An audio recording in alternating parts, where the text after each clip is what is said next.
Assalamualaikum warahmatullahi wabarakatuh. Wassalatu wassalamu ala asyrafil anbiya'i wal mursalin sayyidina Muhammad wa ala alihi wasallam. Rabbi shrah li sadri wa yassir li amri wa hlul 'uqdatam min lisani yafqahu qawli. Amma ba'du. Kita sambung balik syarah hadis Sahih Bukhari ni karangan Maulana Muhammad Asri dah. Sekarang ni kita masih bincang hadis yang ketujuh lagi dah. Dah. Jadi Abu Sufyan kata ketika saya berkata, Abu Sufyan lah berkata kepada sahabat-sahabat saya, sahabat-sahabat Abu Sufyan, oh, hebat betul kerja Ibnu Abi Kafsyah sehingga raja anak-anak orang berkulit kuning pun takut kepadanya.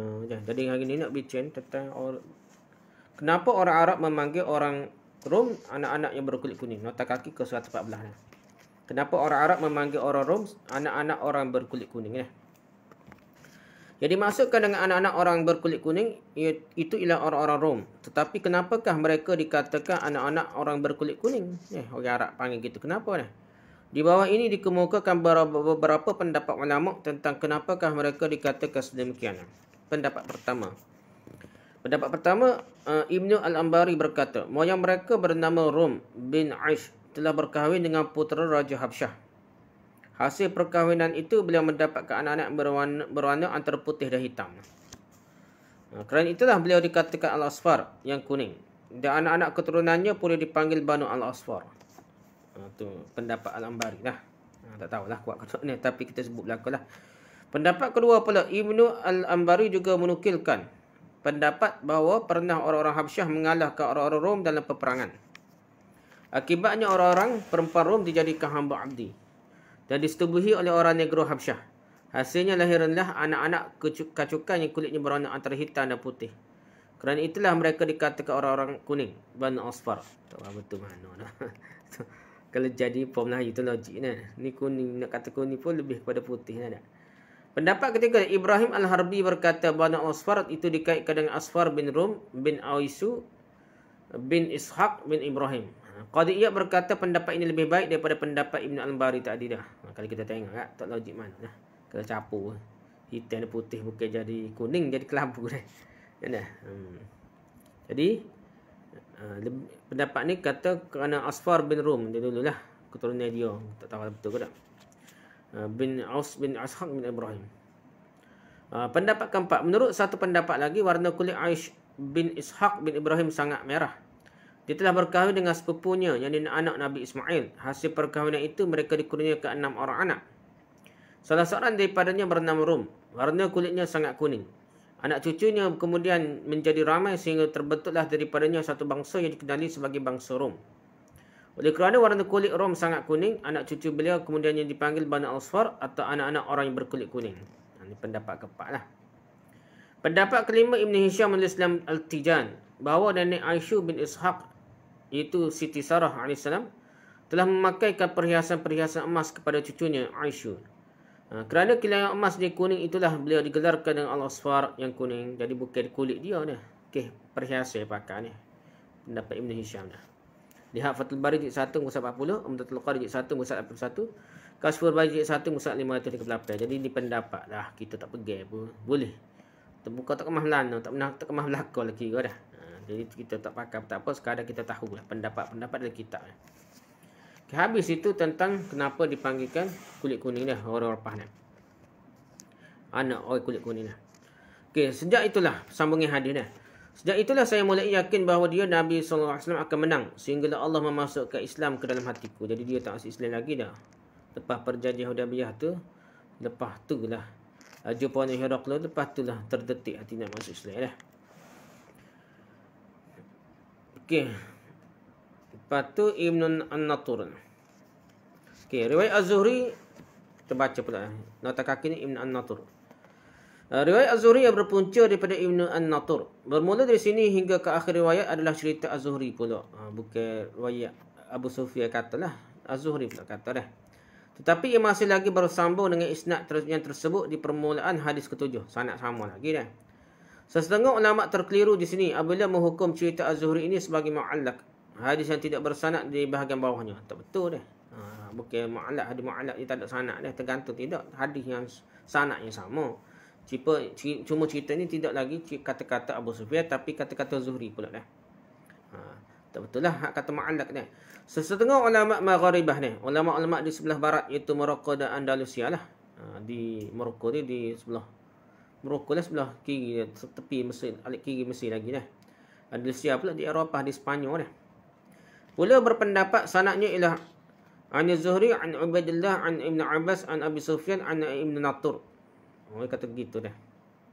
Sedangkan menurut para ulama muhaqqiqin, mereka sebenarnya telah terkeliru dengan riwayat Ibn Ishaq yang menyebutkan hadis Ibn Natur sebelum hadis Abu Sufyan.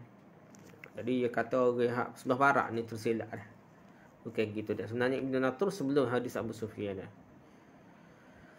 Okey, Ibn Natur adalah ketua padri yang telah memeluk agama Islam. Siapa dia Ibn Natur ni? Ada Ibn Natur adalah ketua padri yang telah memeluk agama Islam. Yang sebetulnya ialah hadis ini merupakan ma'tuf kepada hadis sebelumnya lah. Dan hadis yang disambung lah. Dan takdirnya ialah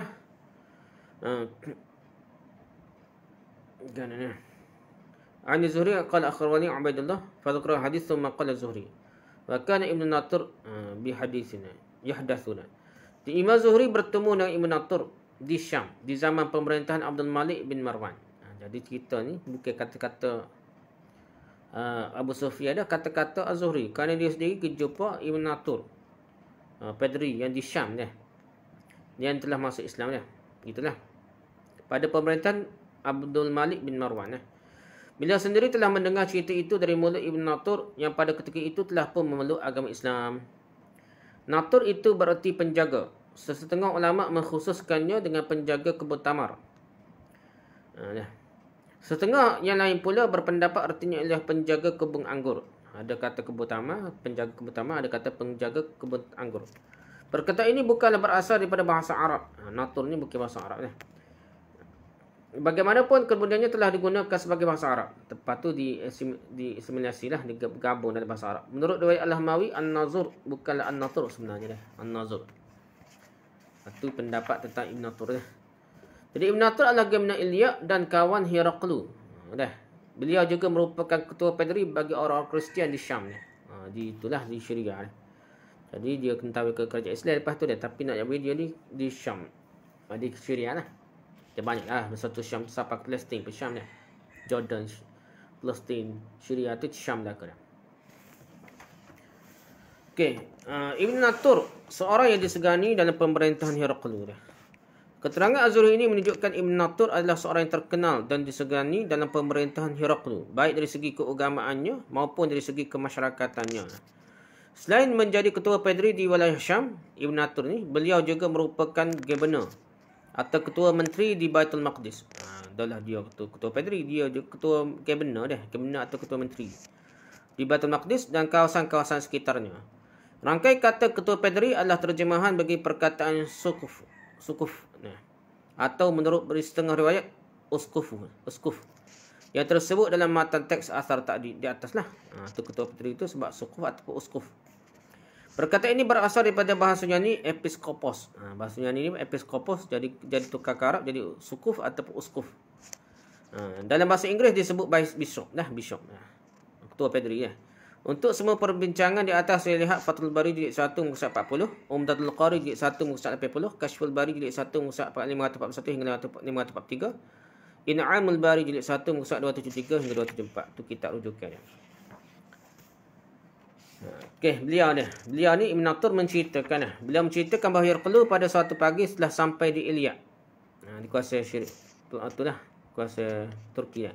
Kelihatan bermuram durja. Justru salah seorang pegawai kanan kerajaan menegur beliau dengan berkata, "Saya nampak tuanku tidak seperti biasa." Ibn Natur berkata Heraklu adalah seorang ahli nujum. Dia berkata kepada mereka ketika mereka bertanya kepadanya sebegitu dah. "Sesungguhnya malam tadi ketika saya menilik bintang-bintang, saya menampak Raja Khitan telah pun muncul. Siapakah yang berkhitan di kalangan umat sekarang ini?" Mereka berkata tidak ada yang berkhitan kecuali orang-orang Yahudi. "Tetapi tak perlulah tuanku risau tentang mereka. Tulis saja surat perintah kepada pembesar-pembesar di kota-kota kerajaan tuanku supaya mereka membunuh saja orang-orang Yahudi yang ada di tempat masing-masing." Mudah, pakai bunuh lalu orang Yahudi. Okey, nota kaki ke 117 dah. Bangsa Yahudi di bawah Empire Rom. Pegawai-pegawai kanan Heraklu berkata sebegini berdasarkan pengetahuan mereka semata-mata. Kerana di bumi Hijaz juga adat berkhitan itu merupakan sesuatu yang lumrah di kalangan bangsa Arab sebenarnya. Ucapan mereka juga menggambarkan bangsa Yahudi pada ketika itu berada dalam keadaan lemah dan hina dina. Kerajaan Rom boleh saja bertindak sewenang-wenangnya terhadap mereka, terhadap Yahudi pada masa itulah. Dan ni bangkit dulu pun. Tahun 1800 lebih baru bangkit. Itu cerita Yahudi. Apabila Heraklius telah mendapat maklumat tentang Rasulullah SAW, tak. Meninggal dah. Ketika mereka sedang bercakap-cakap begitu dah, tiba-tiba dibawa menghadap Heraklius seorang lelaki utusan Raja Ghassan yang dapat menceritakan tentang Rasulullah SAW. Dah. Ada utusan Raja Ghassan cerita tentang Nabi dah. Dah. Atas kaki 118 dah. Utusan Raja Ghassan kepada Heraklius untuk menyampaikan maklumat tentang Rasulullah SAW. Siapakah seorang lelaki yang diutuskan oleh Raja Ghassan kepada Heraklius yang tidak disebutkan namanya sini? Siapa dia ni nak? Tak sebut siapa dia ni. Utusan Raja Ghassan dia. Terdapat dua riwayat mengenainya. Ada yang menyebutkan dia adalah Adi bin Hatim. Ada kata Adi bin Hatim utusannya. Ketika itu Adi bin Hatim masih seorang Kristian dan beliau belum lagi memeluk agama Islam. Adi bin Hatim maksudnya. Beliau dahulu sampai kepada Heraklius, kemudian baru sampai Dihyah Al-Kalbi baru cerita. Berdasarkan setengah riwayat pula, kedua mereka sampai pada masa yang sama, serentak saja. Raja Ghassan yang dimaksudkan di sini ialah pembesar atau pemerintah Basra, Iraq lah masa tu dah, yang tersebut dalam riwayat yang ketujuh di atas. Namanya ialah Harith bin Abi Shammar. Lihat Fathul Bari jilid 1 muka 39, Kashful Bari jilid 1 muka 546 hingga 547, Nasrul Bari jilid 1 muka 178, In'amul Bari jilid 1 muka 278 hingga 279. Itulah. Raja Ghassan tu Basra dah. Dia benar Basra. Okey. Apabila Heraklius telah mendapat sambungan hadis. Apabila Heraklius telah mendapat maklumat tentang Rasulullah SAW daripadanya dan orang itu pun telah pergi dari sisinya. Tiba-tiba Heraklius berkata, "Pergilah kamu menemui bual orang itu, sama ada dia berkhitan atau tidak." Orang Arab lah. Mereka pergilah menemui bual utusan itu dan seterusnya melaporkan kepadanya bahawa dia berkhitan. Jadi orang Arab Quraisy ni sunat belaka dah. Kira dulu kat Islam lah masa kita lah ni kan. Jadi jangan kata Allah tak mungkin.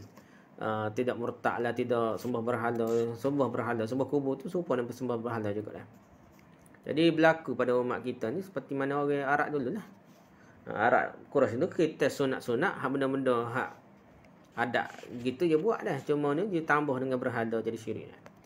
Dan Heraklius juga bertanya orang itu tentang orang-orang Arab. Dia berkata, mereka memang berkhitan. Dah. Nota kaki 119 dah. Okey, benarkah utusan Raja Ghassan atau utusan Rasulullah SAW ditelanjangkan? Betul ke nak tahu ni? Sunat kedok ni. Cek nak telanjang dulu, cek kuluk ke tidak kuluk dia sunat atau sunatnya. Demikianlah terjemahan bebas bagi dialog yang berlaku di antara Heraklius dan pegawai-pegawainya. Sedangkan terjemahan literalnya ialah pergilah kamu melihat sama ada orang itu berkhitan atau tidak. Itu hak terjemahan yang asalnya. Mereka pergilah melihat utusan itu, cek dah. Soal cek lah kira-kira. Terjemahan literal seperti ini membayangkan seolah-olahnya Heraklius memerintahkan mereka supaya melihat kemaluan utusan berkenaan untuk memastikan sama ada dia berkhitan ataupun tidak. Riwayat Ibn Ishaq yang menyatakan dengan jelas bahawa Heraklius memerintahkan supaya menelanjangkannya untuk melihat dan memastikan sama ada dia berkhitan ataupun tidak. Telah dijadikan oleh setengah pensyarah hadis sebagai pentafsir bagi apa yang tersebut dalam Sahih Bukhari ini yang tidak jelas. Jadi teranglah riwayat Ibn Ishaq tu. Sedangkan ia sama sekali tidak layak dijadikan sebagai pentafsirnya lah. Kerana selain menggambarkan pencerobohan dan tindakan yang memalukan utusan berkenaan, perintah seperti itu juga agak tidak bersesuaian dengan peradaban dan ketamadunan bangsa-bangsa yang maju di setiap zaman. Dia tanya gitulah, tak perlu buat telanjang dah. Sama ada utusan Raja Ghassan itu Adi bin Hatim atau Dihyah radhiyallahu anhu, utusan dan wakil seorang ketua negara tetap dihormati dan dilayani dengan penuh sopan santun oleh setiap pemerintah yang bertamadun. Apalagi pemerintah yang alim, sopan dan bertamadun seperti Heraklius. Apa yang berlaku sebenarnya tidak lebih daripada soal jawab dan bertemu bual sahaja dengan utusan itu tentang dirinya dan orang-orang Arab. Apakah mereka juga sama seperti orang-orang Yahudi yang berkhitan? Tanya sunat dah, tak perlulah. Cek dah ayat sunat ke dah. Andai kata kita mentafsirkan tafsiran ini, maka cubalah bayangkan betapa kehormatan seorang sahabat telah dicabuli. seorang sahabat yang sering kali Jibril AS datang menemui Rasulullah SAW dalam rupa parasnya. Jadi Dihya Al-Kalbi ni serupa Nabi dan serupa dengan serupa dengan Nabi, serupa dengan malaikat Jibril lah. Pada ketika itu dia pula sedang membawa mesej Rasulullah SAW kepada Heraklu. Mana boleh semua itu dilakukan terhadapnya, dan bolehkah pula Rasulullah SAW menerima penghinaan sebegitu rupa terhadap sahabat utamanya? Kalau diandaikan utusan itu ialah Adi bin Hatim pula, maka apa perlu pakaiannya dilondehkan? Bukankah dia pada ketika itu seorang Kristian lagi dah? Tak sunat lagi. Kalau dia seorang Kristian, sudah tentulah dia tidak berkhitan. Lihat Fathul Bari jilid 1 muka 42, Kashful Bari jilid 1 muka 546 hingga 547. Lepas tu dah sambungin hadis lah. Heraklu lantas berkata, dialah Rasulullah SAW, raja umat ini yang telah muncul itu. Jadi nujung dia tu dia faham dah. Ni lah. Ada katakan munculnya raja tak berkhitan ni, raja berkhitan ni Nabi lah dah. Kemudian Heraklu menulis surat kepada seorang sahabatnya yang berada di Rom.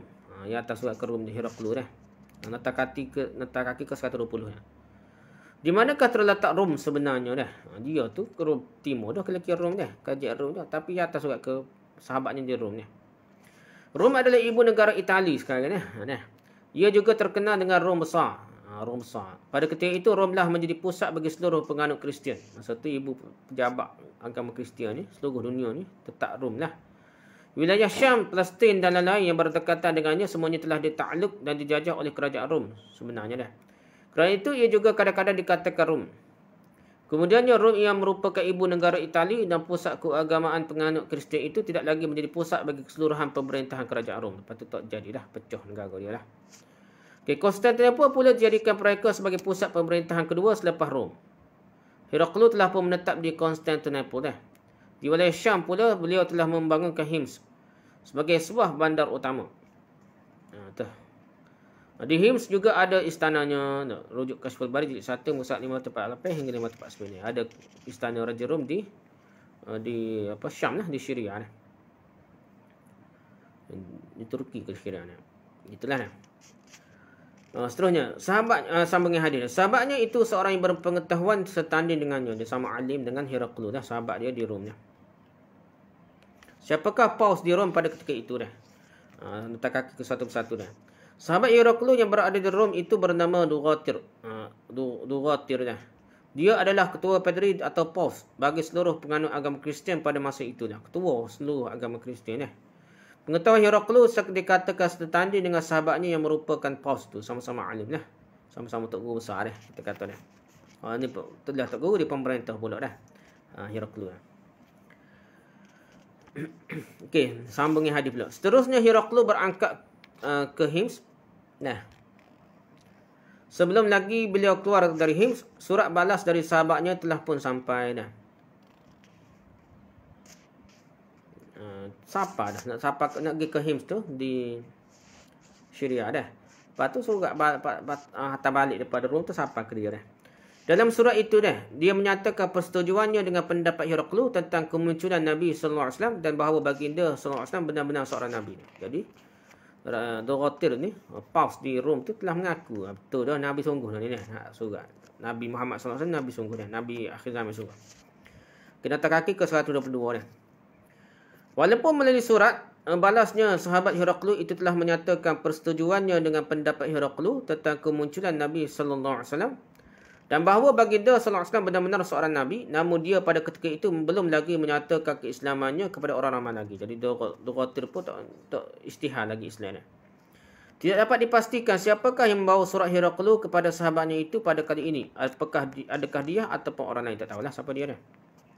Okey, Paus dibunuh dah. Dugatir adalah ketua Paus, ketua agama Kristian dah seluruh dunia masa tu. Paus dibunuh setelah mengisytiharkan keislamannya. Namun dapat dikatakan secara pasti berdasarkan riwayat yang sahih bahawa sebelum berangkat ke Tabuk untuk menghadapi bala tentera Rom, Rasulullah SAW telah mengutuskan Dihya untuk menyampaikan surat kedua baginda kepada Heraklu. Dan surat itu dibawa pula oleh Dihya atas arahan Heraklu sendiri untuk disampaikan pula kepada Paus di Rom. Jadi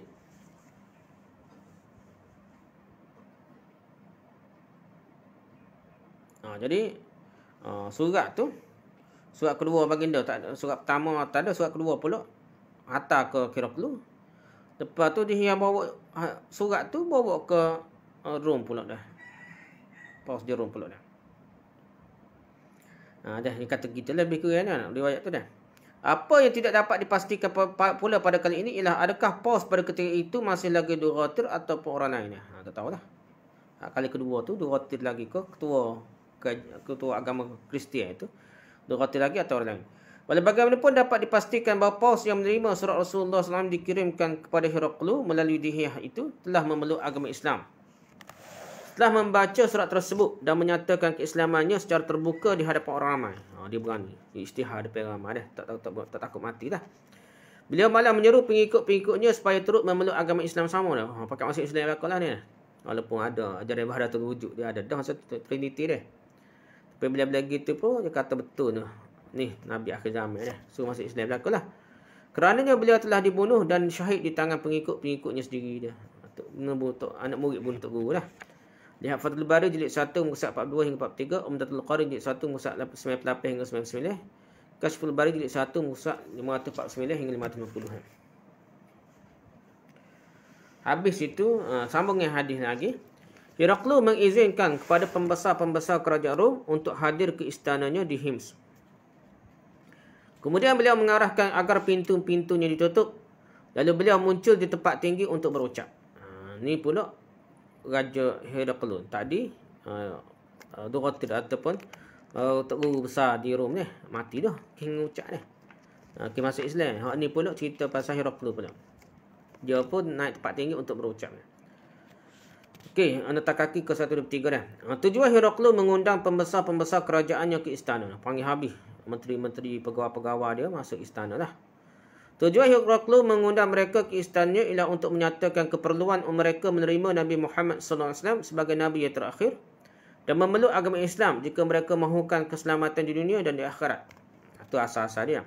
Sebagaimana beliau sebagai seorang Maharaja Rom menerima hakikat kebenaran Islam, Duratir, ketua padri bagi sekalian penganut agama Kristian yang berada di Rom juga telah menerima hakikat itu. Tok Guru besar di Rom pun masuk Islam.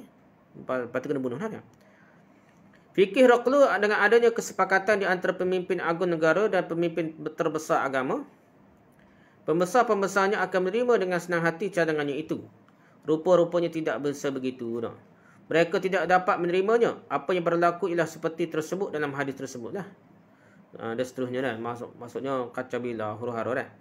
Tujuan beliau memerintahkan supaya semua pintu istana ditutup ialah untuk mengelak daripada mereka keluar dengan terburu-buru tanpa mendapat penjelasan lanjut apabila mendengar sesuatu yang tidak disenangi oleh mereka. Takut memang tobik, pekat lari dah. Keluarnya mereka dalam keadaan itu mungkin sekali akan menimbulkan fitnah kepada masyarakat umum di luar istana. Jadi tutup pintu belakang dah. Tujuan beliau berada di tempat tinggi pula ketika berucap ialah untuk menjaga keselamatan dirinya. Kerana mungkin sekali pembesar-pembesarnya tidak dapat mengawal diri daripada bertindak ganas terhadapnya setelah mendengar ucapannya yang cukup mencabar itu. Maksud Islam ni mencabar lah. Dah. Takut dia bunuh. Tiba-tiba bunuh. Okey, lepas tu sama dengan hadis dah. Katanya dah. Ni kata Heraklius dah. Wahai orang-orang Rom, adakah kamu hendak berjaya dan mendapat petunjuk? Adakah kamu mahu kerajaanmu terus kekal? Tu Heraklius tanya pembesar-pembesar dia lah. Menteri-menteri dia dan pegawai-pegawai dia. Kalau begitu berilah taat setiamu kepada Nabi akhir zaman ini. Dia kata begitu dah. Kenyataan kaki ke 124. Kenyataan Heraklius ini menunjukkan beliau cukup yakin dengan apa yang telah diucapkannya itu. Yang yakin sebenarnya dah. Beliau yakin berdasarkan maklumat-maklumat keagamaan yang diketahuinya bahawa kerajaan Rom tidak akan kekal lama jika tidak menerima Islam. Mengikut Nabi yang terakhir adalah satu-satunya jalan untuk mereka mencapai petunjuk dan kejayaan baik di dunia maupun di akhirat dengan masuk Islam lah. Sambungnya hadis pula dah.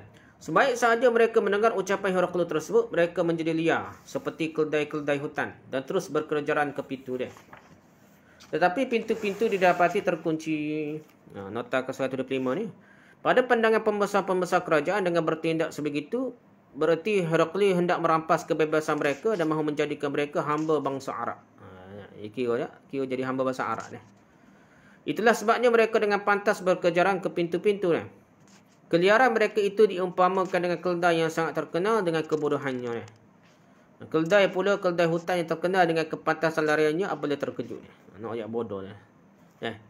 Lihat Fathul Bari jilid 1 muka 42 hingga 43, Irsyadus Sari jilid 1 muka 114 hingga 119, Kashful Bari jilid 1 muka 549 hingga 551, Nasrul Bari jilid 1 muka 159 hingga 170.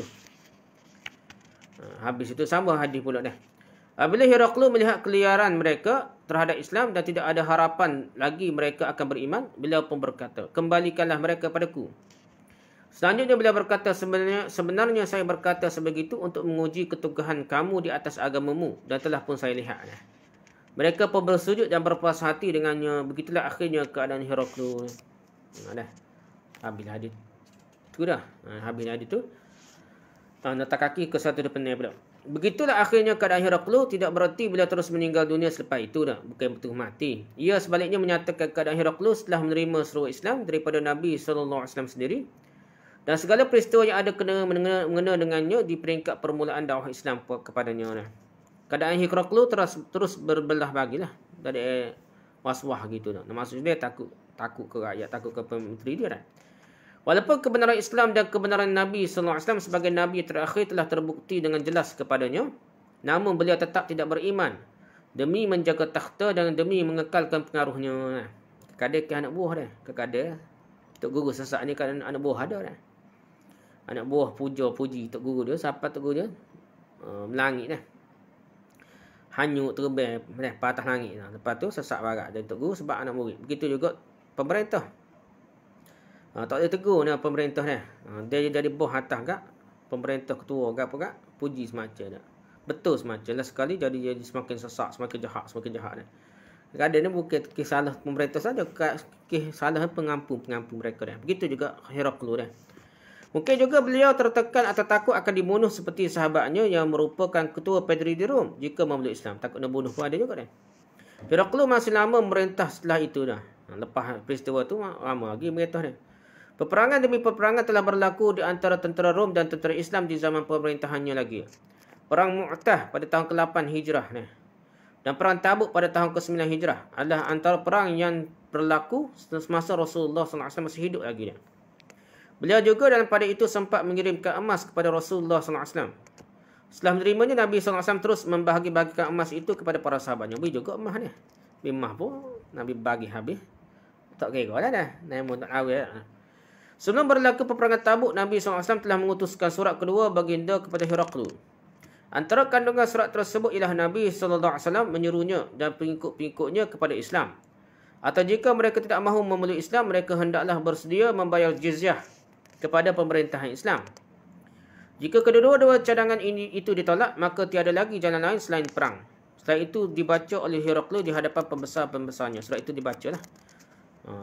Setelah menerima dan membaca surat Rasulullah SAW itu, Heraklius memerintahkan supaya dipanggil seorang Arab yang cerdik dan pengingatlah. Cerdik dan kuat ingatan. Dialah yang akan diutuskan membawa surat balas beliau kepada Rasulullah SAW. Maka dipanggillah At-Tanuhi. Kata Heraklius kepada At-Tanuhi, engkau pergilah kepadanya Nabi Muhammad SAW. Tidak mengapa engkau terlupa yang lain, tetapi jangan lupa 3 perkara ini. 3 perkara ini kena ingat dah. Heraklius pesan pada Tanuhi ni. Pertama, adakah dia menyebut tentang suratnya ataupun tidak? Kedua, setelah dia membaca suratku ini, adakah dia menyebut perkataan malam ataupun tidak? Ketiga, adakah apa-apa tanda pada belikatnya ataukah tidak ada dah? Belikat tanda kenabian. At-Tanuhi terus berangkat dan bertemu Rasulullah SAW di Tabuk.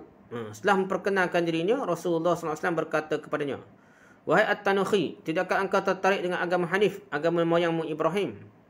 Jawab At-Tanuhi, buat masa ini saya utusan dan wakil satu kaum dan saya telah ada agama tertentu. Selagi saya tidak kembali kepada mereka, saya tidak dapat meninggalkan agama saya. At-Tanuhi kata dah.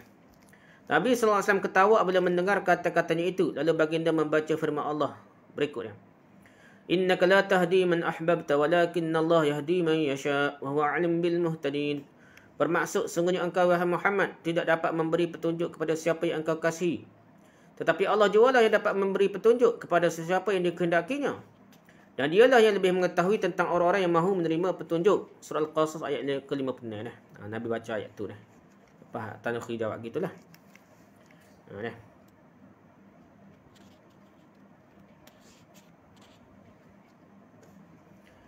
Okay, lepas tu kemudian Nabi SAW bersabda, ya akha Tanukh, inni katabtu bi kitabin ila Kisra famazzaqahu wallahu mumazziquhu wa mumazziqun mulkahu wa katabtu ila Najashi bi sahifatin fakharaqaha wallahu mukhriquhu wa mukhriqun mulkahu wa katabtu ila sahibika bi sahifatin fa amsakaha fala yazal an-nasu yajiduna minhu ba'san ma dama fil 'aishi khairun. Bermaksud, wahai saudara Tanukh, sesungguhnya aku telah menulis surat kepada Kisra. Dia mengoyakkan suratku itu dah.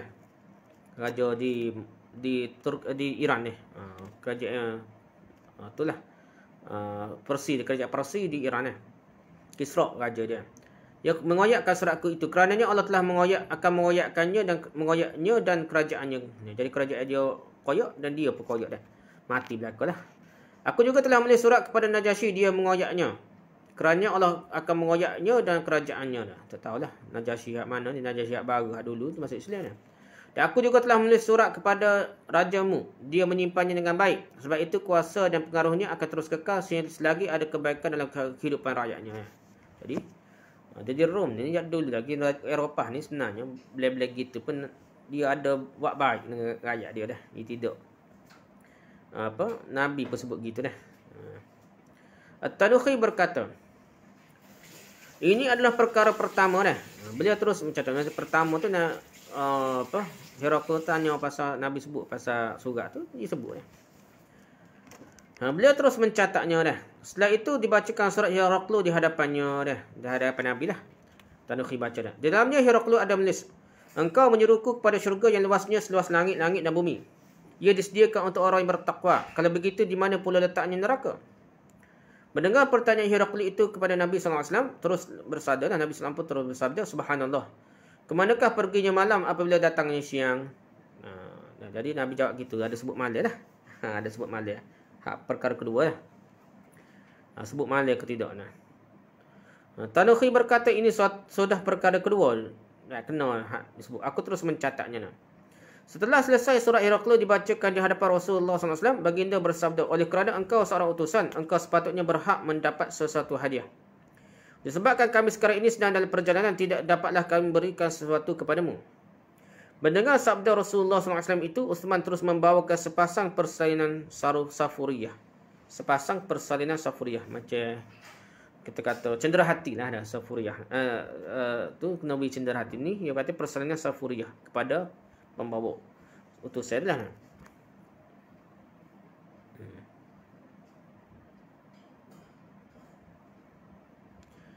Okey, lepas tu seorang pemuda dari kalangan Ansar pula tampil menyatakan kesediaannya menjadikan aku sebagai tetamu dah. Ada di kalangan sahabat Nabi ni Ansar ni. Jadikan Tanukhi ni utusan pembawa surat tu tempat tinggal dah, duduk sekali dah. Sebagai tetamu lah.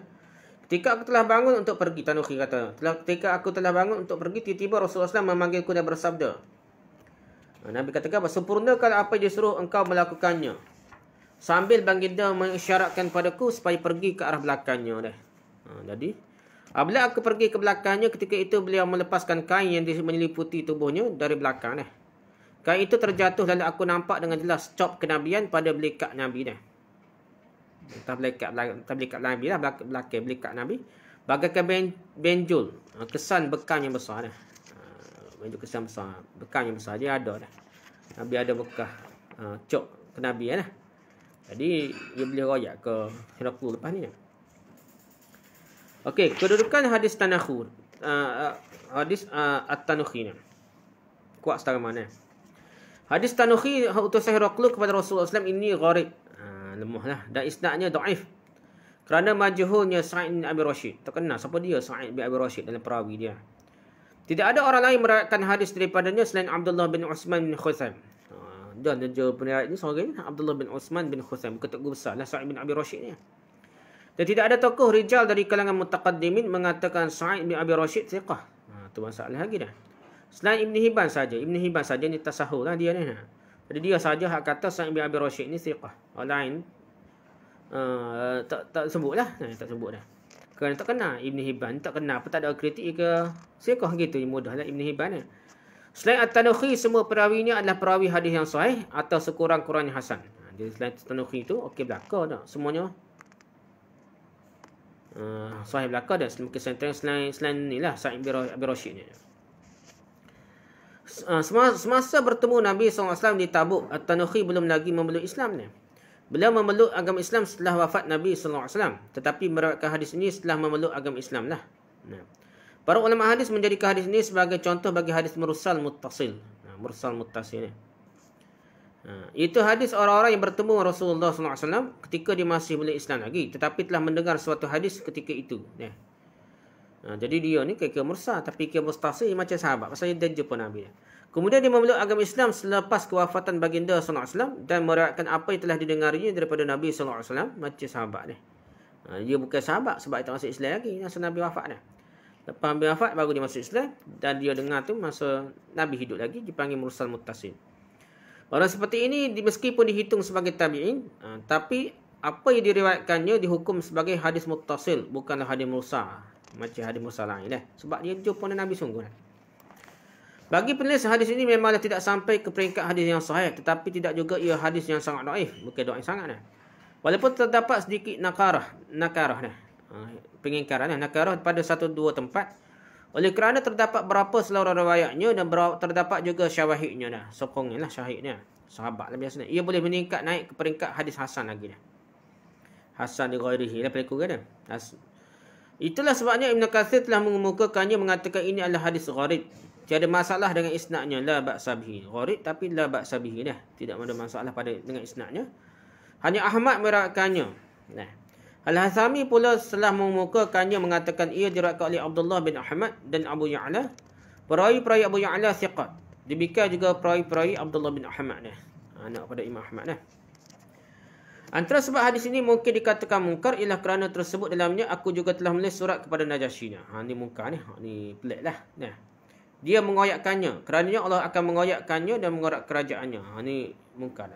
Alasannya ialah bukankah Najasyi Raja Habsyah itu telah memeluk agama Islam Ini benda pelik dalam hadis ni Bagaimana pula beliau akan mengoyak surat Rasulullah SAW, padahal Najasyi yang tersebut dalam hadis ini bukan Najasyi Raja Habsyah. Tapi kata dia jawab padahal Najasyi tersebut dalam hadis ini bukanlah Najasyi Raja Habsyah.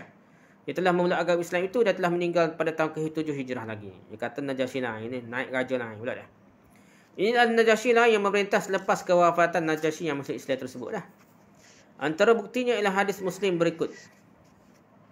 Haddatsani Yusuf bin Muhammad al-Ma'ni haddatsana Abdul A'la an Sa'id an Qatadah an Anas anna an-nabiy sallallahu alaihi wasallam kataba ila Kisra wa ila Qaisara wa ila al-Najashi wa ila kulli jabbarin yad'uuhum ila Allah Ta'ala wa laysa bin Najashi alladhi salla alaihi an-nabiy sallallahu alaihi wasallam.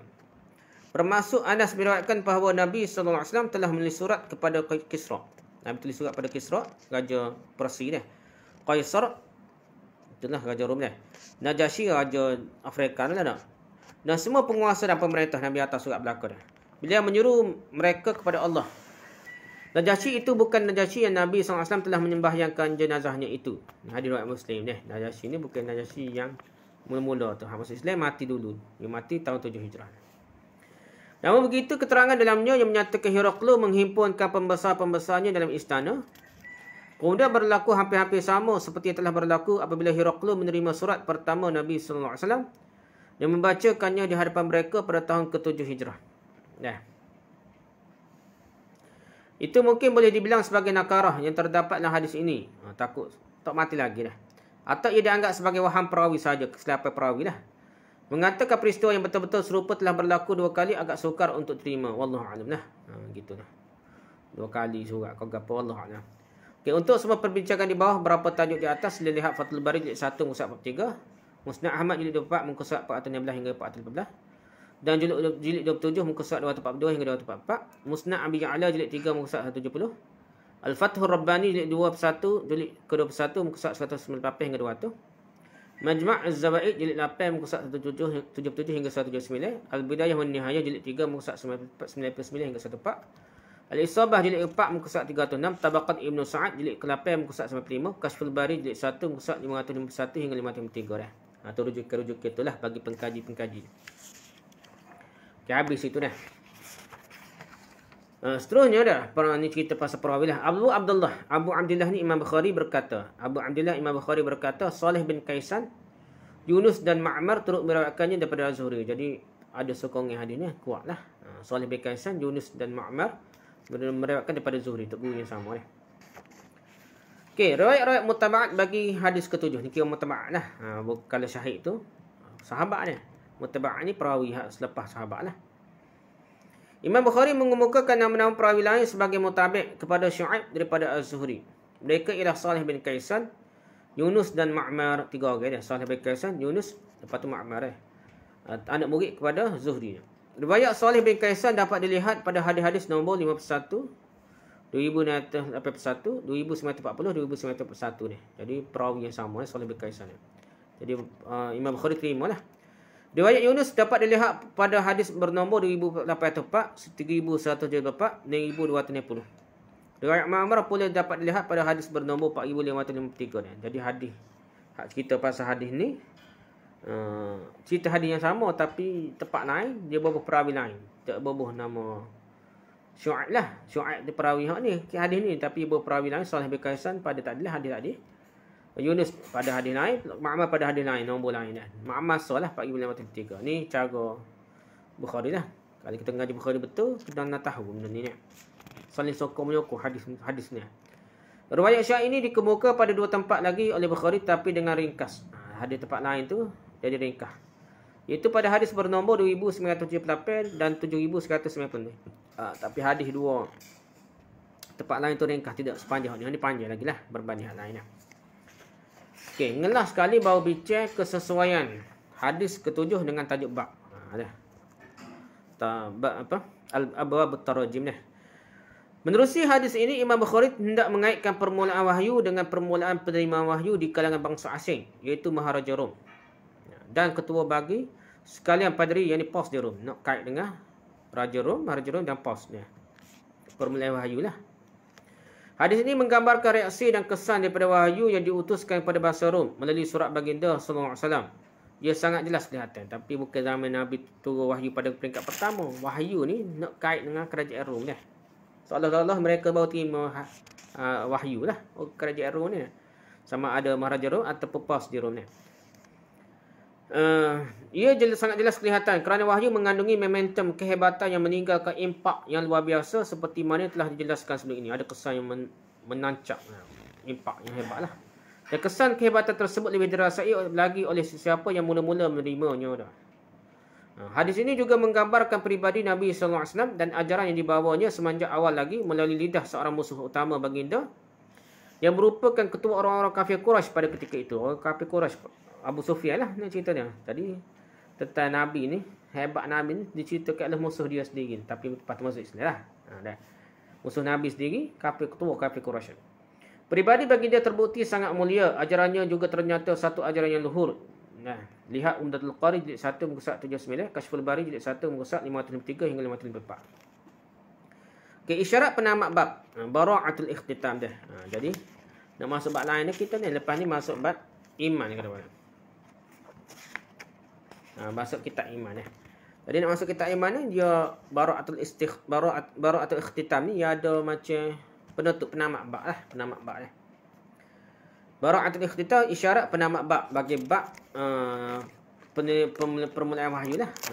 Bab memula ni kita panggil permulaan wahyu ni. Bab muqaddim apa? Kitab wahyu panggil dah. Kitab memula kitab wahyu. Kitab lepas ni kitab iman dah. Jadi kitab wahyu ni penutupnya hadis ni lah. Ada isyarat. Imam Bukhari ni ada kaedah itu ni. Sahih Bukhari ni bukan kitab qasi kok dia kita ada sebab dia. Hadis hujungnya ada sebab. Apa kita bubuh tengah bubuh akhir ni ada sebab lah. Di akhir bab ini pula Imam Bukhari mengisyaratkan kepada penamatnya Bara'atul Ikhtitam dengan mengemukakan potongan terakhir daripada hadis ketujuh. Iaitu begitulah akhirnya keadaan Heraklius. Situ poin dia dah. Sebagai pembayang kepada penamat bab wahyu dan sebagai isyarat kepada kesudahan setiap makhluk yang hidup. Yang ni mati, nak cerita mati. Heraklius pun mati dalam keadaan begitulah. Tak beriman. Kerana setiap yang ada permulaan pasti ada kesudahannya dah.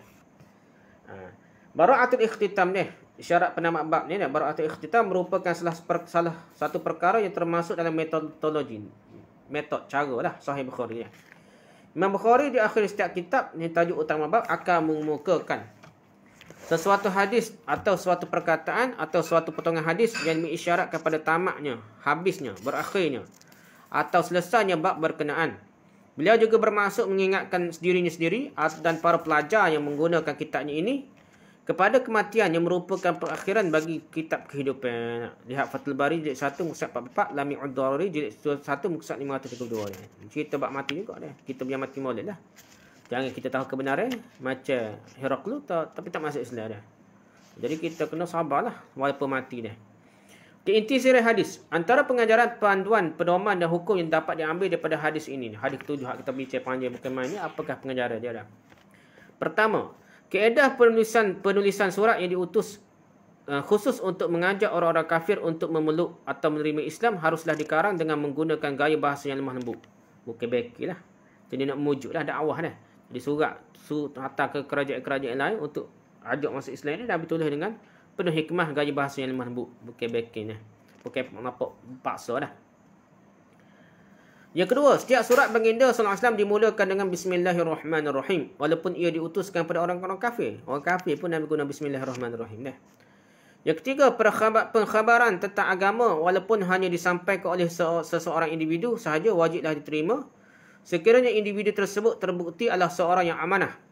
Malah baginda telah menghukum dengan tegas sama ada beriman atau tidaknya Heraklu hanya berdasarkan surat itu sahaja. Jadi macam ni dalam perbincangan hadis dipanggil hadis ahad lah.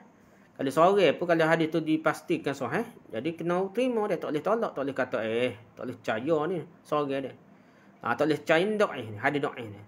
Ataupun tak tahu apabila kita tahu perawi orang baik orang sahih nah. Jadi hadis tu dikatakan sahih, diputuskan sahih oleh ulama hadis, kita kena terima dulu walaupun dalam bab akidah ni. Jadi dan ni bab akidah lah suruh masuk Islam dia. Jadi orang Heraklu pun kena percaya dah. Padan dengan tu dengan surat yang dibawa oleh dia dah. Yang keempat dah, orang-orang kafir yang memeluk Islam akan menerima ganjaran sebanyak 2 kali ganda. Namun ada setengah ulama membataskan keistimewaan ini hanya kepada golongan ahli kitab saja. Ada kata ahli kitab saja sebab dia Kristian dulu, beriman cara zaman dulu lah, dah bisa dah. Masuk Islam, beriman cara Islam pula jadi 2 kali ganda. Ada kata orang kafir mana-mana saja dah, tak apa dah. Yang kelima, hukum menyentuh kitab Al-Quran bagi orang kafir adalah harus pada pandangan Imam Bukhari dan orang-orang yang sependapat dengannya. Dah. Yang keenam, sebelum memulakan perperangan dengan orang kafir, mereka mestilah didakwah dulu dengan menggunakan pendekatan lembah lembut terlebih dahulu. Yang ketujuh, keturunan yang mulia juga menjadi ukuran dan keutamaan menurut Islam dalam melantik seseorang pemimpinnya. Yang kelapan, hukum menyentuh, menanggur dan membawa mushaf Al-Quran serta apa jua bahan bacaan yang mengandungi ayat Al-Quran adalah harus bagi orang-orang yang berhadas besar seperti berjunub dan lain dan berhadas kecil menurut Imam Bukhari dan orang yang sependapat dengannya. Jadi setuh tanggung dan baca Quran ni boleh walaupun orang itu berhadas besar kan. Mengikut Imam Bukhari lah. Yang kesembilan, teknik penulisan yang paling baik ialah yang paling ringkas isinya tetapi padat dan mendalam maksudnya. Jadi bukan. Teknik paling baik ialah paling ringkas isinya tapi padat dan mendalam maksudnya dah. Yang ke-10, individu yang menjadi penyebab kepada seorang mendapat hidayah akan diberikan ganjaran yang sama dengan orang yang mendapat hidayah tersebut. Begitu jugalah dengan individu yang menjadi penyebab kepada seorang terjerumus ke dalam kesesatan. Setakat tu sajalah perbincangan kita. Wallahu a'lam. Subhanakallahumma wa bihamdika, subhanakallahumma wa bihamdika, asyhadu an la ilaha illa anta, astaghfiruka wa atubu ilaik. Assalamualaikum warahmatullahi wabarakatuh.